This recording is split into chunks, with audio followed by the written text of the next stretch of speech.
Custodial torture प्रकरणी कठोर कारवाईची मागणी. सराफ सुवर्णकार संरक्षण समितीचे ठिय्या आंदोलन आणि उपोषण सुरू. दोषी पोलीस अधिकाऱ्यांवर तात्काळ गुन्हे दाखल करून सेवेतून बडतर्फ करा, संघटनेचा इशारा. कोतवाली पोलीस ठाण्यामध्ये घडलेल्या कथित कस्टोडियल टॉर्चर, बेकायदेशीर ताबा, अमानुष मारहाण आणि खंडणी प्रकरणी दोषी पोलीस अधिकाऱ्यांवर तात्काळ फौजदारी कारवाई करावी या मागणीसाठी सराफ सुवर्णकार संरक्षण समिती महाराष्ट्र राज्याच्या वतीनं पोलीस अधीक्षक कार्यालयासमोर ठिय्या आंदोलन आणि उपोषण सुरू करण्यात आलं.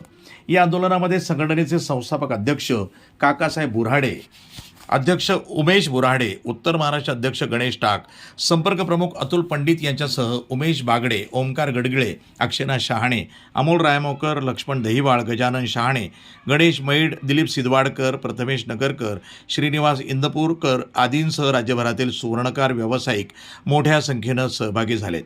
संघटनेनं दिलेल्या निवेदनानुसार दिनांक 16 एप्रिल 2026 रोजी कोतवाली पोलीस ठाणे अहिल्यानगर इथं अत्यंत गंभीर घटना घडली.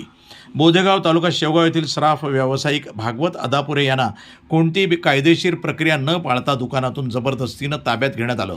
त्यानंतर त्यांना वाहनात तसंच पोलीस ठाण्यात अमानुष मारहाण करण्यात आल्याचा आरोप करण्यात आलाय. या घटनेला विरोध करण्यासाठी आलेल्या नातेवाईक आणि समिती सदस्यांनाही पोलीस ठाण्यातच मारहाण करून बेकायदेशीर ताब्यात ठेवण्यात आल्याचं निवेदनामध्ये नमूद आहे. संघटनेच्या मते संबंधित पोलीस अधिकाऱ्यांनी सर्वोच्च न्यायालयाच्या निर्देशांचे तसंच शासनाच्या GR मधील मार्गदर्शक तत्वांचे उल्लंघन केले. याशिवाय कोणताही ठोस पुरावा नसताना सुमारे 200 ग्रॅम सोन्याचे जबरदस्तीनं वितळवून रिकव्हरी दाखवण्याचा प्रयत्न करण्यात आल्याचा गंभीर आरोप करण्यात आलाय. सोने मी कोतवाली पोलीस स्टेशनला गेलो असता पाहुण्यांना घेऊन आले म्हणून मी तिथे गेलो. काय झालं याची चौकशी करत होतो. तर चौकशी करत असताना मी त्यांच्याशी आम्ही बोलत होतो. बोलत असताना फक्त पाहुण्यांना विचारलं मी फक्त तुम्हाला मारहाण झाली का? ते म्हणजे मला फुल मारलं आणि मला त्यांनी सोन्याची कबुली करून घेतली मारून. तर मी हे आमच्या अध्यक्ष यांना सांगत होतो. सांगत असताना त्यांनी आमच्यावर लगेच तेवढ्या याच्यात म्हणले चला रे यांना बी ह्या आतमध्ये आहे आणि आम्हाला आतमध्ये घेऊन एवढी अमानुष्य मारहाण केली का मी त्यांना 4 वेळेस सांगत होतो माझं स्पायनल कॉर्डचं ऑपरेशन झालं साहेब, मला बसता येत नाही नीट, मला उठता येत नाही. तर त्यांनी मागून माझे ते म्हणले काय नाही होत, मेला तर मेला म्हणले काय फरक पडत नाही. मागून माझ्या स्पायनल कॉर्डच्या ऑपरेशनच्या तिथे बुक्क्या मारल्या परत मागून. आणि नंतर आम्हाला पाणी मागितलं तर आम्हाला म्हणले पाण्यावर देतो म्हणले प्यायला. तुम्ही चोट्टे भामटेत, हा समाज चिमूटभर समाज आहे, तुम्ही आमचं काय करणार आहे? फार खालच्या दर्जामध्ये जातीवरती शिव्या दिल्या त्यांनी. तुमची प्रमुख मागणी काय? आमची प्रमुख मागणी आम्हाला न्याय देण्यात यावा हीच प्रमुख मागणी आहे. हे कृत्य खंडणी आणि पुराव्यात फेरफार करण्यासारखं असल्याचा दावा करण्यात आलाय. पीडितांना झालेल्या जखमांची नोंद सिव्हिल हॉस्पिटलमध्ये झाल्याचं सांगण्यात आलं असून कस्टोडियल टॉर्चरचे स्पष्ट पुरावे उपलब्ध असल्याचा दावा करण्यात आलाय.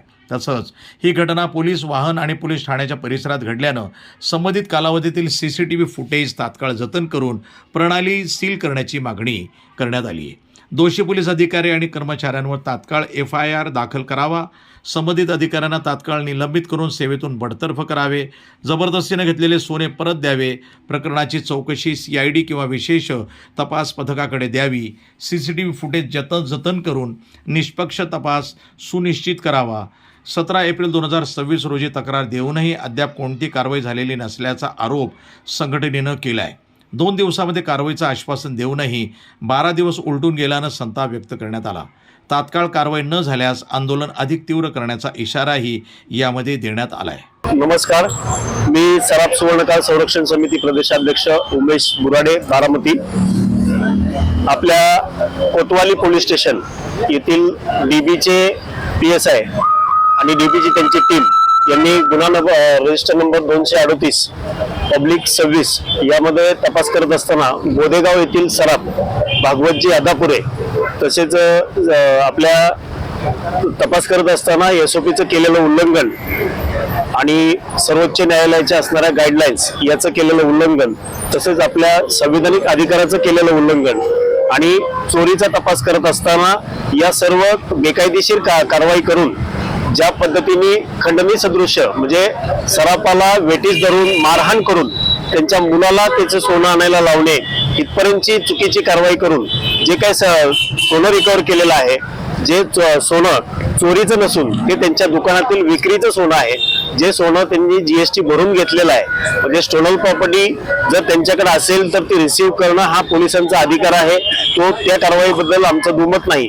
परंतु जी कारवाई करण्यात आली ही फक्त जो आरोपी अटकच केलेला नाही अशा आरोपीच्या स्टेटमेंटवरती जी कारवाई झाली ही कारवाई पूर्णपणे बेकायदेशीर आहे आणि त्यामध्ये ज्या वेळेला आपण विचारणा करण्यासाठी संबंधित सराफ आणि समितीचे आम्ही पदाधिकारी मी स्वतः ज्या वेळेला आम्ही संबंधित अधिकाऱ्यांना पोलीस स्टेशनमध्ये भेटायला गेलो त्यावेळेला आम्ही त्यांना एसओपीचं पालन व्हावं, तुम्ही आम्हाला नोटीस द्यावी, गुन्ह्याची माहिती द्यावी आणि आम्ही तुम्हाला तपासाला सहकार्य करायला तयार आहे अशा पद्धतीचं आम्ही त्यांना विनंती करत असताना सुद्धा त्यांनी कुठलीही विनंती मान्य न करता उलट आम्हाला सर्वांना बेकायदेशीर ताब्यात घेऊन आमच्यावरती अमानुष हल्ला केला, आम्हाला मारहाण करण्यात आली। आज अक्षरशः त्यांच्या वयाच्या डबल असणारे आपले बुराडे साहेब असतील यांच्यावरती सुद्धा त्यांनी हात उचलला, त्यांच्या मुलावरती हात उचलला। हे एवढं करून त्यांचं समाधान नाही झालं तर त्याच्यामध्ये एक महिला कॉन्स्टेबल पाठवून तुमच्यावरती 354 दाखल करतो, माझ्या अंगाला का हात लावला, अशा पद्धतीच्या खोट्या केसेस करण्याचा प्रयत्न हा ह्या कारवाईमधून झालेला आहे। कुठेतरी बेकायदेशीर रिकव्हरी, फंडामेंटल राईट्स हे आणि एसओपीचं उल्लंघन आणि सर्वोच्च न्यायालयाच्या गाईडलाईनचं उल्लंघन करून हे जे काही बेकायदेशीर कारवाई करण्यात आली या कारवाईच्या निषेधार्थ संबंधित अधिकारी गणेश देशमुख आणि त्यांची संपूर्ण डीबी टीम यांच्यावरती FIR दाखल व्हावा, तसंच त्यांचं निलंबन करून निष्पक्षपणे चौकशी करून त्या संपूर्ण अधिकाऱ्यांना बडतर्फ करावं ही आमची प्रमुख मागणी आहे।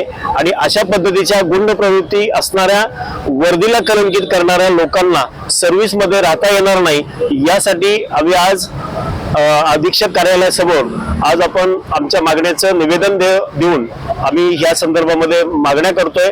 आमचं म्हणणं म्हणजे टॅक्स पे असणाऱ्या विभागाचं, सराफांचं, आज तो शासन दरबारी असेल, पोलीस प्रशासन दरबारी असेल, आम्ही न्यायासाठी आज आम्ही भीक मागतोय। आमची सर्वांना तुमच्या माध्यमातून विनंती आहे की संबंधित अधिकाऱ्यांना त्यांच्यावरती कठोरात कठोर कारवाई झाल्याशिवाय आणि त्यांच्यावर FIR दाखल झाल्याशिवाय आम्ही हे आंदोलन इथून हलवणार नाही। गेल्या 15 दिवसापूर्वी जो स्वर्ण बांधवावर पोलीस डिपार्टमेंटने ज्या पद्धतीने अमानुष मारहाण केली किंवा रिकव्हरीसाठी बळजबरी केली हा कुठेतरी कायद्याला सोडून झालेला प्रकार आहे। हा नक्कीच निषेधार्थ आहे। कारण ठीक आहे, कायदा आहे, कायद्याच्या पद्धतीने वसुल्या झाल्या पाहिजेत किंवा कायद्याच्या पद्धतीने प्रोसिजर झाली पाहिजे, पण एका गुराढोरासारखं त्याला दुकानातून ओढून आणणं आणि त्याच्या बचावासाठी किंवा माहितीसाठी इतर जे व्यापारी सहकार्यासाठी जातात त्यांना कुठेतरी अमानुष गुराढोराप्रमाणे मारहाण होती, हे कुठेतरी चुकीचं आहे। आपलं असं आता आमच्यासारख्या व्यापाऱ्यांना असं वाटायला लागलंय का आपलं महाराष्ट्र हा कुठे बिहार झाला काय, म्हणजे इतक्या वाईट पद्धतीने मारहाण होणं। आणि ज्यांना मारहाण झाली ते काही गल्ली बोळातले काही छोटे दुकानदार नाहीत, त्यांचे 150, 200 कोटी रुपयाचे टर्नओव्हर, मोठे मोठे शोरूम आहेत। अशा प्रतिष्ठित समाजातील व्यक्तींना जर अशा पद्धतीने मारहाण होत असेल तर हा कुठेतरी चुकीचा प्रकार आहे। हा डिपार्टमेंटनी, गृह खात्याने याची दखल घेऊन तो जो PSI आहे तर त्याच्यावर निलंबनाची कारवाई करून हा समाजाला कुठेतरी न्याय दिला पाहिजे अशी आमची सर्व सराफ व्यावसायिकांची मागणी आहे। वृत्तसंपादन विभाग, न्यूज टुडे 24, अहिल्यानगर।